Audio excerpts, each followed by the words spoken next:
Welcome to the Candle Business Coach Podcast, a show about the craft of candle making and small business. I'm your host, Kirsty Allen, and I'm a candle maker, mum of three, and kindness advocator. Join me as I dive into all things candles and small business and deliver advice and tips to you in episodes every Tuesday and Friday. Are you on the list to get my daily motivation emails?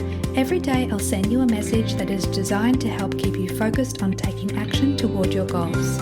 Sign up using the link in the show notes. This episode is brought to you by my free ebook, the Candle Business Marketing Kickstarter Kit. Inside this free ebook, you'll learn to identify your blocks of time to dedicate to your candle business. Plus, there are several tips and tricks for re-engaging past customers and attracting new customers into your business so you can grow your business and reach your goals. Check out the link in the show notes for your copy.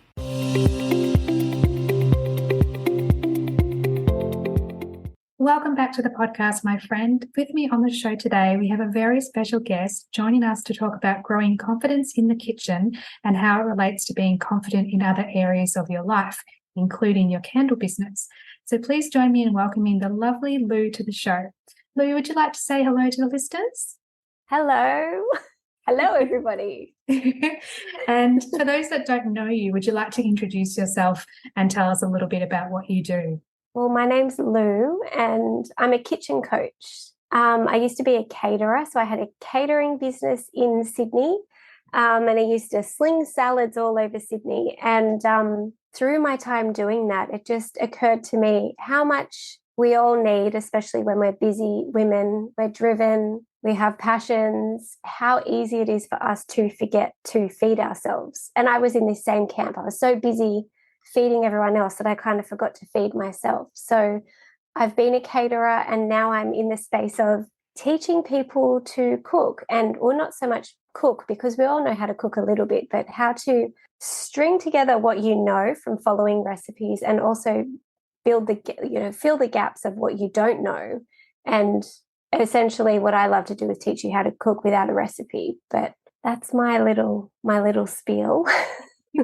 Which sounds so exciting and different from what's sort of in the industry. We were chatting before we hit record before, and we were talking about how there's so many cookbooks that are out. There are so many people online that are sharing recipes, but you're tackling it from a different angle as a kitchen coach. So for those that don't know what actually a kitchen coach is, can you explain that for us? I consider myself the nonna or the grandma that maybe you had or maybe you didn't have that used to just do this stuff because humans once upon a time we just cooked. And it wasn't this big thing. There weren't recipe books. There wasn't Alexa that you just type in fish curry and she'd speak you through the steps. You had a mixture of using your creativity and basic skills and the knowledge from your ancestors, I guess, and you just did it. So I see my role and my kitchen coach title as actually that. I'm like the nonna. I'm like coming to the kitchen and we're just going to teach you everything that you really should have been taught. Not that it's your family's fault, but it's just we're a product of the convenience generation. And 50 years ago, when packaged food came onto the market, we were all sold this huge lie that cooking was optional and, that it's messy and it's dirty and it's not worth the time, it's not worth the effort, and you can get it via some other means by going to the supermarket or opening the freezer and opening the package. And it's just not I want to say it's not human. It's not the best for us either. So yeah, I'm like the nonna that you never had. I love that. It's such a nice way of looking at it, knowing that that you're a support for us in the kitchen and sort of cheering us on as well as guiding us through the cooking journey as well. How important is it to take care of yourself whilst running a small business? Oh my gosh, it's everything. And, right now my eye's kind of twitching. I'm a bit tired. I'm a mum. So I'm doing this stuff late at night or early in the morning. Early mornings does not work, but I'll do it late at night.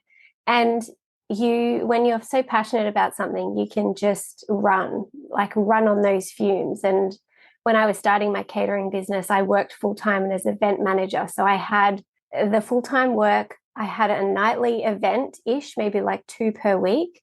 And then I would cook and cater, like do my jobs after that. So I'd be up till midnight, 1, and I'd be up at 5 or 6. And you just do it because you're so passionate about it. But for me, I found that I got to this point where one night I was so hungry and I looked around and I had all of this beautiful food set ready, prepped, ready to go for the next day. And I thought, well, like I didn't even include me in this. Like, what is going on? And this is kind of how my whole philosophy and how I hacked the system really came about. Because I was like, you just can't. Having an idea is wonderful and having a passion is wonderful, but your body is your vessel that actually allows you to do all that work. So you need to give it some food every now and then and take care of it and actually close your eyes. Yeah, have a rest. Yes. Yeah. Because you can't run a business, as you say, on fumes for a long time. You need to be taking care of your body by eating well, properly hydrating, getting enough rest so that you've got enough energy to do what you're passionate about, but also do the things that require your mental load as well. Absolutely. And it's so hard. I'm not saying that it's easy. It's always like the choice, isn't it? And sometimes you'll make the wrong choice and then you'll come back. But I had this client that came to me and wanted cooking classes. She had 2 kids. They were very close. So like, I don't know, 10 months and 2 or 2.5 or something. She had a business. She worked in this really weird, like amazing location where traveling to work wasn't as easy as some of us have it. And she wanted to cook. And I was just there going, whoa, this is amazing. I'm so happy to help you. But where is the space in your life for this to happen? And I gave her all these tools. And what actually happened is her whole life got changed around and she restructured her priorities. But it's just this, you can only go so long on those fumes before her work was suffering. When you're tired and you're trying to read something, you're like, I'll just write that last email. And you just keep on reading over the same line, or you like double type the same word. It's that thing where you actually need to take care of yourself so you can work better and smarter and faster. Otherwise, it slows you down. That's so true. And it's such an important reminder to take care of ourselves, which is one of the reasons I wanted to have you on the podcast. And I'm so grateful that you're here today talking to us about taking care of your body through nutritious eating, because it's something that as mums especially, we're more than happy to finish off our children's meals if they don't, finish their plate. But that might be our only nutrition for the day rather than actually making sure we sit down with our kids and eat properly as well. Absolutely. And I have to say, I've noticed lately that, I'm not hungry because I'm thinking about other things, but then I'll think about my son. Oh, he's got to have a snack. I'm like, oh, hold on a second. I need to have a snack as well. Like, that's right. We need to put ourselves in the equation. Yeah, absolutely. It's a double snack time. It's not just one for him. So yes. I'm not just having the dregs either. That's right. So I've got not a curly question, but just I'm interested to hear your perspective on this one. Why does cooking and meal prepping cause stress and anxiety for so many of us? I believe it's because we've been taught to do it in the wrong way. Lots of meal prepping is based around cooking a whole meal. So if you're going to do like a baked chicken, cooking that whole meal and then it's in the fridge and it's waiting for you. But you look at that, you open the fridge how many times until it gets to Tuesday night when you're having that chicken dish and you're already almost sick of it because you've seen it so much. And that's one way. So my way of meal prepping is a bit different, which we can talk about later. But it's also it's hard for so many of us that we haven't had this cooking skill passed down. And so we're trying to do it, but it's niggly, and we're trying to follow recipes, but even that's a bit niggly. It's just all a bit niggly. I wish I had a better word for it, but it's like, it's like I kind of need to up my skills, but I also don't. It's that like it's a really weird space that so many of us are in with cooking, where we're kind of confident, but we're also kind of not, but we're not sure what's going on, but blah. And I just find when there's so many other shiny objects going on, you got a park date, you got a coffee date, you got brunch, you've got going to the pub, you've got hanging out with your parents or your family or something like that. There's so many other things that will get in the way before you ever prioritize that because of those niggles. That's a really good point. We have a veggie garden and we had rats. So we live very close to the bush and the water. So we get these giant rats, and they were eating our produce. And so my husband put over this big net. And I was like, oh, great. Now we're going to, now we can eat our veggies again once they grow back. And they grew back. But funniest thing happened is the net stopped me ever going into the garden. I'd be like, oh, I've got to open the net, which is like 3 hooks. It stopped me going in. So I like to think of those niggles. It can be time. It can be a lack of skills. It can be that you're not inspired by your recipes. It can be that, I don't know, maybe you have a little one running around while you're cooking and you don't feel quite confident. So you don't really want to, it takes a bit longer. There's all these niggles that get in the way. And that's like the net on the veggie garden. That's such a good analogy, thinking about, especially if we have like a young child underfoot and we know it's going to take us longer to cook a meal. We almost have this perception that it's easier just to order something online, and get it delivered rather than cooking it ourselves, even though we know what we would cook would be healthier and would be more nutritious. We have a lack of time and a lack of energy, and we're tired at the end of the day. And if we don't have those skills and we do have those niggles, like you say, we don't necessarily make the best food choices. No, absolutely not. And I'm lucky because we do not live near takeaway. It's like a half an hour round trip or more. So I don't have that. So I've found all these hacks, like sit him on the bench, give him cucumber, give him carrots, give him snacks, just so I can cook. But yeah, it's hard. And it's this acknowledgement. It is hard. Like, I'm right here with you. All of you. I don't think anyone is immune. Yeah, that's Probably right. Not even Jamie, not Nigella. No one is immune from this. It's the dance of life. Yeah, that's so true. So why do you think it's hard for some people to make meals without a recipe? We haven't been taught, and we haven't been taught the basic skills. So when I look at a recipe, I almost see it in layers. And I can see the base that goes with it. So if we're thinking of a salad, for example, you might have quinoa or rice. Then you might have roasted veggies or like a veggie element. You might have meat.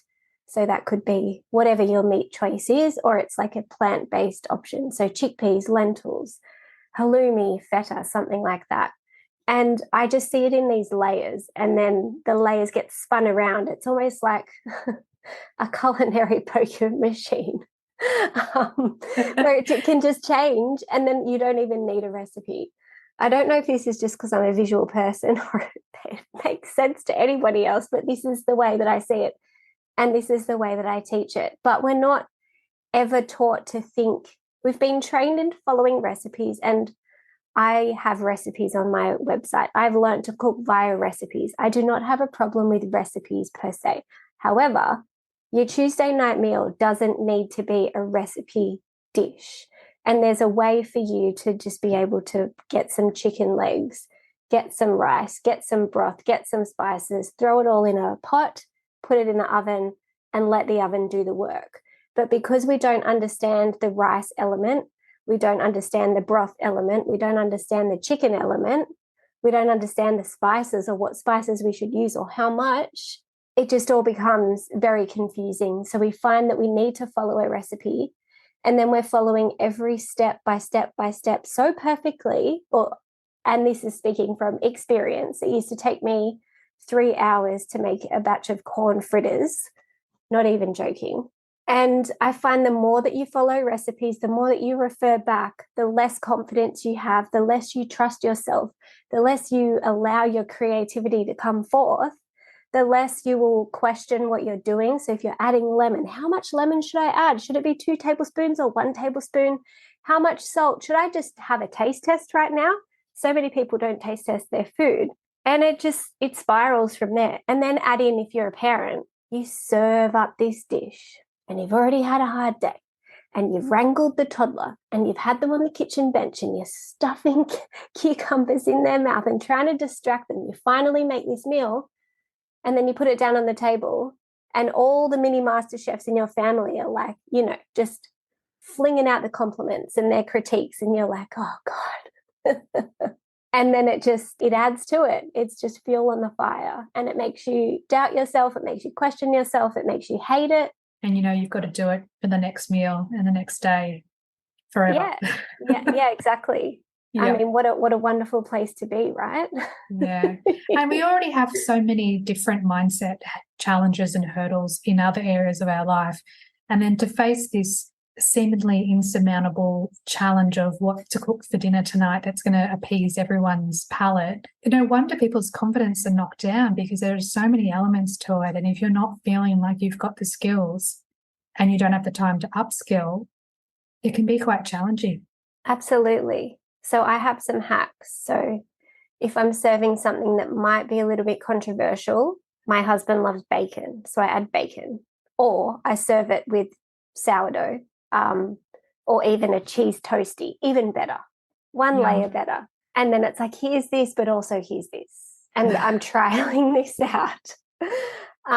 Or for my son, it's just yogurt at the moment, or cheese or whatever it is. But there's some hacks that I have to get around, when you're not so confident, or you think that you have pickier eaters that won't like what you're making.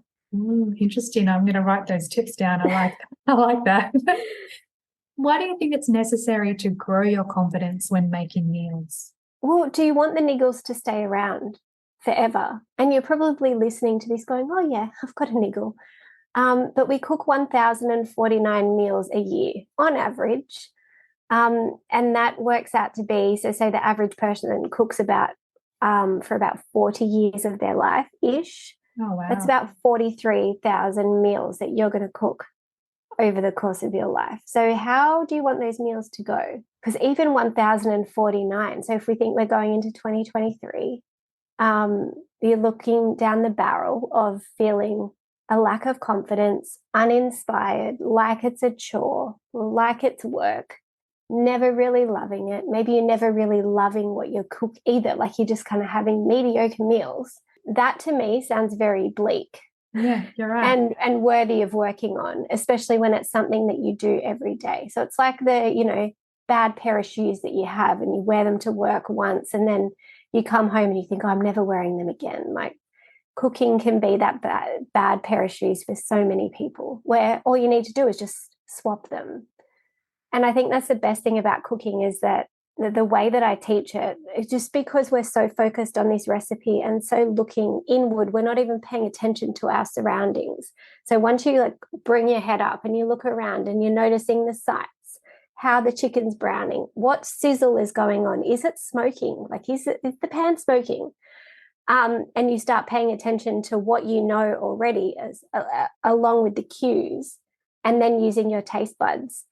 It becomes so much simpler than we could ever make it out to be. Because most of us, we're not cooking slow roasted ducks or, souffles or insert fancy things here, which by all means go ahead, but I'm not doing that during the week. And that's I'm all for the weeknight meals and helping you nail those. And then you can get to all that stuff later. That's right. And there are plenty of recipes online that you can practice with and trial with if you want to go down the recipe path. But for a normal weeknight meal, you just want something quick, simple, easy, that everyone's going to love, and it's going to fill your belly. Exactly. So what are some tips or tricks to saving money in the kitchen? There's so many, but the overarching one is not learn to cook, nail out the niggles, get confident with your cooking. Make a kind of a family favorites list. So this could be you writing down everything you already know how to cook, because most people feel like they're in a recipe rut, but they're not even thinking about everything that they know, because you can't. I forget recipes that I made in October. Yeah. And then something will trigger my memory. I'm like, oh, I used to make that every week for 6 weeks. And then I got bored of it and then it went. So it can be a starter. So it's almost like, reinvigorate what you know. And then to go with that is have a look in your pantry at what needs to be used, because there's no point buying new stuff if you already have it there. Although on that note, I do like to have a well-stocked pantry. And then when you do need to go shopping, it's looking for there's a few ways to do it, but say we're just going to go for the straight buying the cheaper thing. So say you go in and you can get fillet steak. It's probably about $50 a kilo, But if you were to look around at other types of beef that you could buy, this might be pre-inflation, but you could get, say, what's it called? Beef brisket would be about $15 to $20 a kilo. So like a simple swap like that. I love stewing meats, like the thick, muscly cuts of meats that are usually cheaper than the very lean eye fillet steaks, all the steak stuff. It's part of the reason that I buy it. And then at the same time, it lets me increase the quality of it. So I could get grass-fed or something like that if I wanted to. But if we're just going to go standard old meat, one way you can do that and save money is to go for a cheaper cut, a thicker cut, a musclier cut over the leaner cuts. The only thing that goes into that, and like this is the whole thing, right? We're just going to get into the masterclass of meat, but then you need to cook it differently. So this is where a bit of planning would come in. So you need to get out the slow cooker and you're cooking that for a longer time rather than, a quick sear for a few minutes on each side. It's one of those things that I feel like most people probably know but don't necessarily put into practice. They'll think of a meal that they want to cook, like a steak, like you said, and then they'll just go and buy a steak without actually looking at the different cuts of meat and the different types of options that they can save money on. Yeah. So it's a good reminder. Yeah, and a big thing is that lots of people think that that type of meat, so a thicker cut, musclier cut of meat, is only for a slow cooker, which means it's only for winter. But my favorite thing to do is to get a big chunk of meat, slow cook it, because it's like hands-off cooking. So if you're busy, you have other things going on, you can throw that in the slow cooker in the morning, come back to it in the evening, but it's just completely hands-off cooking. You got 5 minutes in the morning and another 5 in the evening-ish, about that. It's amazing. But then from that, you can put it in salads. You could make a pie. So last night when I had the oven already going, I found a whole heap of stewing steak. So I actually just chucked it in a pot in some water and put it in the oven while I had something else going on. I didn't even season it. There was no garlic in there, not even any oil. It was just meat and water, which I do all the time. And then I was like, oh, at least it's cooked. It's not going to go off. I don't need to put it in the freezer because the freezer's really full. And then tonight I actually made it into a pie. So I had the broth from the cooking liquid, and then I added some basic carrots, potatoes, sweet potato, and then I made this broth, like a sauce, I should say, and then it became a pie. Love that. Your meat that you're using, like a slow cooker meat, doesn't need to be a slow cooker meal. It can be many, many other things. Love that. It's making me hungry. When you start your candle business, there are so many things to consider and research along the way, especially when it comes to choosing the right suppliers. Long Story Short provides all your design and printing needs, from your logo and branding to designing and printing your product labels. The quality is exceptional, the customer service is amazing, and prices are very reasonable. They are the only label company I recommend, so check out their website or send them an email today to get started. hello@longstoryshortdesign.com.au. How can we improve efficiency in the kitchen? And does that matter? I think that cooking, so let's just like nightly meals here, is a beautiful segue from day to night. So it can be an opportunity just to come home and chill out a bit, or it's almost like the landing at home and then changing from work you to home you. So there's two ways that I can look at it. You can be so efficient and like, I do this and I meal prep and I get this organized and everything's wonderful. And I make a meal in 15 minutes, and that's my goal every night. Or it can be used as an opportunity to put the music on, even if you've got kids. We put the Wiggles on and we dance around here just so things get done and someone's happy. But, you can get a glass of wine if you drink wine. Like, you could use it as a way to just enjoy the evening and cook. So there's two ways there. And maybe they're both efficient. Maybe one's a really good, time saver, and the other one's a really good wind down. So one tip I have for efficiency, though, and just to make things faster, is to invest in a really good stock powder. So when we were growing up, my mum used to get those stock cubes. I think they're just Maggi stock cubes from the supermarket. probably not full of the best ingredients, but there's a brand that I get called San Elk. I'm not like related to them. I just love them. They're a Melbourne company.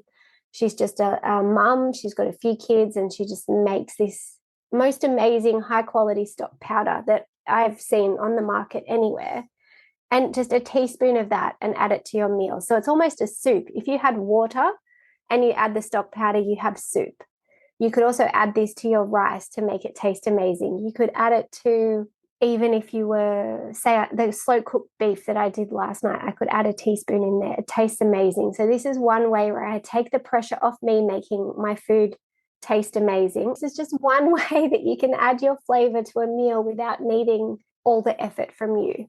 I love that. It's such a good tip to invest in if you're going to buy herbs, spices, stock, to buy good quality, because it really does make such a difference in your meals. So what tools are indispensable when it comes to organising your kitchen? Honestly, the basics, a good chopping board, something that doesn't, like something sturdy, like a wood one, even glass one, but I don't like glass, but you know, a good sturdy thing that can just be on there that you can chop on, good knife, good pots. So I have these pots that can go on the stovetop and then straight into the oven, but they're a bit fancier, but just something that you can work with. And the best bit of equipment that you need is something that suits your lifestyle and what you're cooking and how many family members you have. So like a saucepan type of thing that has a big lid, that's something that I don't have. I'm like, oh, we need that. We need that since we moved a year and a half ago, and I've just been building everything up very slowly. So I just, made the right choices. But there's not a whole heap that you need, really. Like you can get away with pots, pans, chopping board, knife, and then, the rest are nice to have. Like I have a Thermomix. I have the new model. It's amazing, but you know what? I don't really cook in it. I like the recipes in there, and I kind of take them and then I will use them so I can cook in the Thermi if I need to, but I don't really even like to do that. I'm just so natural at a frying pan and a pot and the oven that it feels really weird to go to this way of just weird. And it seems to take longer for me, but that's me, but other people love that. So finding also what you need, like, to make it work. Does that make sense? It does. And I like everyone's a bit unique. Yeah, but I love how your method is more of the minimal side rather than you have to have all the gadgets and all the things just to make a recipe or make a meal. If you have just those good quality supplies in the kitchen, then that's really all you need, especially when you first get started. Yeah, and a sharp knife. It's one thing I'm also lacking. Telling you all my secrets tonight. No, because it's just so important, and because I used to work in catering and I get my knife sharpened all the time.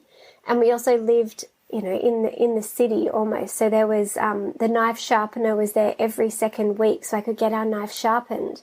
And now we live up in the bush. We're in no man's land, and I can't get my knife sharpened. And I'm quite terrible at sharpening my knife, it seems. So I'm just always using this half blunt thing, and it is killing me. But I haven't done anything about it yet. But I'm always like, just get a sharp knife. Just don't go through what I'm going through, please. It sounds like a bit of a niggle. It is a niggle. Oh, geez, you're smart. You got me there. It is. How can small business owners prioritise cooking well-rounded meals, especially when they're so busy day to day? Make it simple and work on your toppings. So I love cheese. I love feta. I love halloumi. I make dips, which dips can be very simple to make, but I will also splurge on buying those quality bits. So like a really nice pesto or an amazing hummus or whatever it is that makes it you can have anything underneath and it doesn't matter as much. Even if it's a piece of toast. Yeah. Exactly. Come back to and the there's cheese nothing wrong with that. toasties, yeah. Cheese toasty, eggs are great, full of protein. Mm-hmm. They're good for you, and lots of other nutrients as well. But then, so you've got eggs, so I make this cheesy egg omelette, but then to that I can add pesto. I could add a pickle or sauerkraut, sourdough underneath or whatever your toast is. And then even that, okay, it's not an amazing home meal, but it is still a meal. So if it's like between not eating and eating that thing, the eggs and toast win. And then you can do better the next week or the next day. And then that's when you try and implement a meal prep. Yeah, and then you can improve. Bulk cooked chicken. Yes. Yeah. Actually, that comes back to what we were speaking about before with meal prepping. You said that you had some tips that you could share. So the way I meal prep is I like to spend an hour. I call it my hour of power, and I make ingredients rather than full meals. So I might slow cook the beef that I talked about that I did last night, or I might slow cook a lamb leg. I might cook up a heap of chicken breast. I might make a pot of quinoa or a pot of rice, or even a double batch of that. And I make little bits and pieces, and then I get out a Post-it note and I just write down like Monday, Tuesday, Wednesday, and what I think we'll have. But it's super loose. It's super it's not committed, but it's kind of committed. And then from that, I just try and make one element of each meal. That's a really good way of doing it. Because then you're already, 20 minutes ahead, depending on what it is. Or at least it's just one less place for your attention to be while you're cooking. And 60 minutes is a long time to be able to meal prep all the different ingredients as well. You can get a lot done. I prefer to do savoury stuff, but I find snacks take longer depending what it is. But I'll do bircher muesli or chia pudding. They're two that are very quick to make. It's like a 5-minute job. So I really love it if it's very quick. I'm like, tick, done. Yeah. Bircher done, chia pudding done. And then lots of roasted veggies. Yes. Once they're in the fridge and ready to go, it's so much easier just to heat them up and put them in like a risotto, or you could have it as a side dish and create meals based on what ingredients you've already meal prepped. Yeah. Love that. So how does being confident in the kitchen relate to being confident when running a small business? It's everything. And I feel like I'm learning this lesson again at the moment, especially not that something has happened, but like I talked about recipes before, that you're always like looking at them and then you're looking back at your dish, and then you're looking at them and you're looking back at your dish, and you're always down here and you're not looking up and around and taking in the sights and the sounds and the senses of the kitchen. And in business, it's easy to look online at other people and think that what they're doing is right for you. And it feels especially noisy right now. And I think that for a lot of us, especially when we're starting out, obviously there's great people with great advice out there, but taking away from your gut sense, your vision, or like looking to someone else and going, wow, they have a candle business and they have, 10 different smells and I have 3 and I need 10. This is a funny example, but it kind of is that way. When all you really wanted was 3 different smells and that was it. So you're just going and you're looking externally. So, there's a big comparison there, but we need to begin to trust ourselves a lot more. And there's basics that you learn in business. And I think that it always comes back to the basics. If you can get that like awesome basic foundation in business and also in cooking, the world's your oyster. I love that. And in cooking, P.S., I don't teach anything other than the basic foundations, because what happens above that is actually your creativity. And I really believe it's the same in business. There's no one-size-fits-all approach. What one person does and excels at isn't necessarily what's good for you.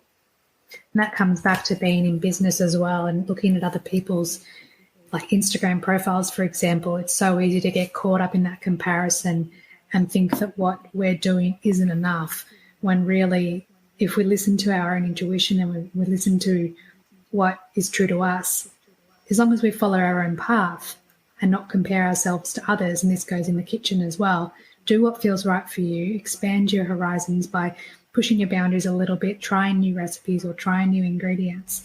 But having fun along the way, I think, is so important, not only in the kitchen but in your business as well. Yes, forget to have fun. Yes. We make it all so serious, and we're like, oh, I need to do this. And yeah. You lose the joy. Yeah. My son lately he's in the questioning phase. So, what do turtles do, Mama? It's like, oh, what do turtles do? It's a really good question. They swim in the ocean and I don't know, they surf the EAC. Finding Nemo reference. Love to get one of those in. But like, what do they do? I'm like, they just live. I'm like, oh, wow. Is this like a philosophical lesson right now that I should just be living and not doing as much? Yes. Kids bring out the best fun. of us. Have fun, enjoy, explore, be creative, like you say. If you're feeling so caught up in your cooking or in your business and you can't have fun and enjoy the process, you won't be able to stick at it for that long, because you need to have that joy and that excitement as you go along. Yeah, you get burnt out. Mm-hmm. Do you have any productivity hacks that you use in your business? Yeah, I just try and do one thing at once and commit. Like I'm a mostly stay-at-home mum. I work 1 day a week, so I just try and have my one focus and commit to that. And then anything else that happens is amazing. Yes. That's it. Focus on the needle mover. And for me, that's, making a YouTube video, writing a blog, and then emailing my people. Yes, love Everything else on top of that is amazing. I just try and do what's possible. It's only 24 hours in the day, less if you're a mother. Yeah. Yeah. Speaking of, how do you balance being a mum and a small business owner? Because I know many of the listeners do have young children as well, and any tips or tricks will always be welcomed. I don't know. I just do what I can. I try and keep the pressure off, which doesn't always work, but it just, I've made the choice, and we've tried to get him into daycare. We're on the list, but it's also like I'm just trying to enjoy these young ages as well, because they go. He's already climbing out of his cot. He's going to be going off to college next week. Just trying to be okay with the season that I'm in, and this is the season, and I think that that's just the best. That's the best thing ever. So when it comes to being productive and being a small business owner, it's like, does it work? I just commit to do what I can, and if it doesn't happen, it's like, because you go to like even have a podcast episode with someone, and then he'll wake up, or it's being okay with the flow. And I feel like being unapologetic. You can be apologetic. I'm sorry, this has happened. Not that that's happened tonight, but it happens, right? But being okay that that's actually okay, because I'm a mother and I have kids and they don't understand. Well, I have one kid and he doesn't understand what my business is. And they're the priority. They're priority number one at the end of the day. Everything else that we do around them is to support them because we love them. Exactly. How do you prioritize your to-do list each day and each week? Oh, honestly, give me some tips. I'm the type of person, and I used to be like this at work in my corporate job as well. As soon as it hit Friday and I walked out that door, it's like I'd forget. It's like I was leaving the job for good, and on Monday I'd forget everything. So I have to-do lists everywhere, but they're just almost just etched in my brain of what's the priority. But I have lists upon lists upon lists everywhere of things that I was going to do and haven't done, but maybe I have done it and I just haven't checked it off because I never refer back to them. So, yeah, that's a real confession right now, isn't it? Maybe this is, maybe just edit this bit out. No, but, well, we all work differently, don't we? Yeah. Oh, I love that too. Give me some tips, please. I try and write them in my phone. Yes, same. Yeah. And then I just move them from day to day so I don't get it done. Yeah. Yeah. Or I email myself. I do like the old email. That's a good idea, yeah. Yeah. Love it. Sorry. No, that's Sorry, okay. listeners. Too funny. So we've come to the part of the podcast where I ask 3 questions for all my guests. Number 1, what is your favourite candle fragrance? Oh, I had this candle. I called it the life-changing candle. And this was back, I think it was about 15 years ago. And it was an expensive candle at the time. It was about $35. It was from Manning Cartel, which I don't know if you've heard of that. It's like a fancy clothing brand that I'd never bought anything from before, but I walked past their store and I was taken by this smell, and I went in there like, oh, it's our candles. And I don't know what it was called, but I'd only use this candle when people would come over, and I'd be like, you got to smell my life-changing candle. Or some people would be walking in the door going, where's the candle? Like, everybody knew about this candle. And I don't know what it was called, so I can't give you the name. But it was like fruity, I want to say peachy, that kind of a fragrance. Sounds beautiful. It's probably not what I'd choose now. Yeah. I love that. Yeah, but that's like my favorite. It's like the most memorable ever. So good. Question number 2, what do you love about candles? Oh, no lights. No lights. I just hate bright lights. At night, we just turn, we might have a few lamps on and that's it, but the darker the better. And I just hate artificial lights. So for me, candles are amazing. And if I didn't have a toddler or I wasn't so tired and juggling so many other things, I'd probably have more candles on. It's a bit, it's a fire safety thing. True, very true. No lights, and then you get this beautiful smell like just what I told, and then people come over and they love it as well. Everybody loves candles. They do. Yeah. And then the last question of the 3 is, what is one piece of advice you'd like to give candle makers during their journey? Oh, recreate the Manning cartel scent for me and I'll be your customer forever. So it's peachy, it's fruity. What's one piece of advice? Sorry, guys. Stay true to you. Like, you got into this for a reason. Take care of yourself. Trust yourself. Get help when you need it. But, like, be discerning as well. You've got a really good BS detector. And it's easy to look external, like we talked about before, and see other people doing other things. But what you're doing is amazing. And I feel like being in business is just, it's so different to what, the rest of the world are doing. If it was very easy, everybody would be doing it. So keep going. Keep going and stay true to you. So good. So Lou, tell me, are there any resources that you'd like to share with the listeners? And I can leave links in the show notes if anyone wants to connect in with you. The best place, if you wanted to start on the journey of Lunch Lady Lou, would be to get my Kitchen Time Hacks Guide. So it's, how many tips is it? 6, 7? I can't remember now. Maybe it's 5. That's terrible. I think it's 5. 5? 5 tips. No, something else is 7 tips. So I just got confused, as you do.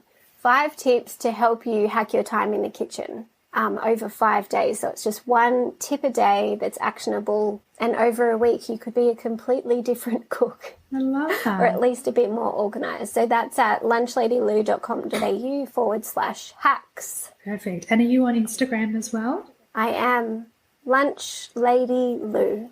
Amazing. I'll leave links in the show notes so people can find you and connect in with you, because I know that there'll be more than a few listeners that would love to learn a few more tips and tricks in the kitchen. So thank you so much, Lou, for being on the podcast today. I really appreciated our time together. And I'm just so grateful that we were able to have a chat tonight and talk about kitchen and business. Thank you for having me. It was so good to chat. Thanks everyone for listening today. I hope this episode added value to your candle making journey. Check out the show notes for all the links mentioned throughout today's show, and please subscribe to the podcast so you don't miss any future episodes. Thanks again for listening. Have a beautiful day.